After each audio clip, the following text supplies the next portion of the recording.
मुंडरे हाथ दे गुमुरी गुमुरी कांदुछंती महिला। कौन करिवे केमिति चलिबे किछि भी बुझी पारु नाहंती। खाली जीवनटा जहा बंची जाइछि सिना, हेले आउ बाकी सर्वस्व चली जाइछि। आज्ञा एबे असह्य ताती सांगकु गुलुगुली रे समग्र राज्यवासी अतिष्ठ। एहारि भितरे जदि मुंड गुंजिबाकू घर खंडिए भी नथिबो, तेबे पिला छुआ संसार रे चलिबा जे केते कष्टकर ताहा निहाती सभी अनुभव करि पारुथिबे। तेबे देखंतु एही दृश्य केमिति चारिआडे खाली जला पोड़ा सामग्री छिंछत्र होई पड़िछि। भांगी पड़िछंती एही परिवार लोक। काहेकि ना निआर उग्र रूपरे सबकिछि हराई बसिछंती एमाने। भद्रक जिला चांदपाली ब्लॉक घंटेश्वर तोटापड़ा पंचायतर कुलियाडिया साहू साहिरे घटिछि भयावह अग्निकांड।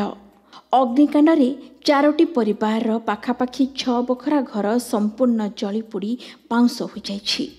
खाली घर नुहे आज्ञा, लक्षाधिक टंकार घरकरणा सामग्री जलीपोड़ी नष्ट हो जाइछि।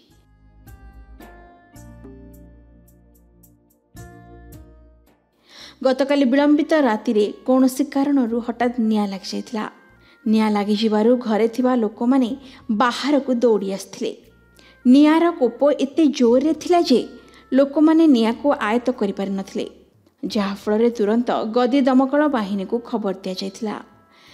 हेले दमकल बाहिनी पहुंची निया को आयत्त करिला बेलकू प्राय 6 बखरा घर पोड़ी जिबा सह घर भितरे थिबा चाउल, पिलांकर पाठपढ़ा बही, टीवी समेत घरर समस्त आसबाबपत्र पोड़ी नष्ट हो सारिथिला।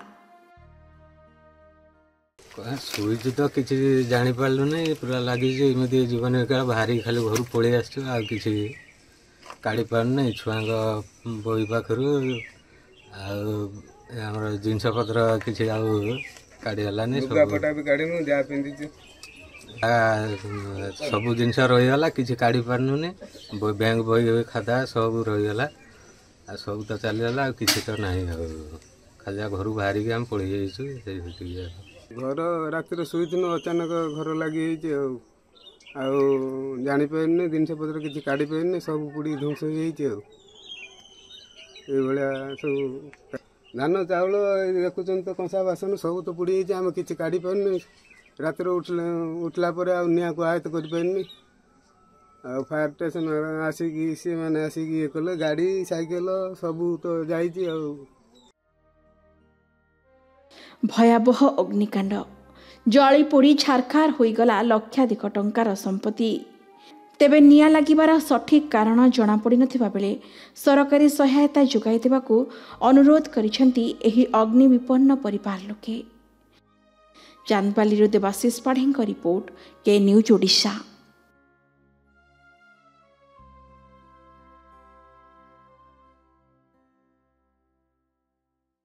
हेलो 10th एग्जामिनीज, आपण माने एमती एक स्कूल खोजुचंती कि जोंठी इंटीग्रेटेड कोचिंग पाई परिबे, तेबे टीएससी गुरुकुले जोग दियंतु जा एकेडमिक लर्निंग पार्टनर फिजिक्स वाला सहित अनुमोदित। कॉल 9438782020।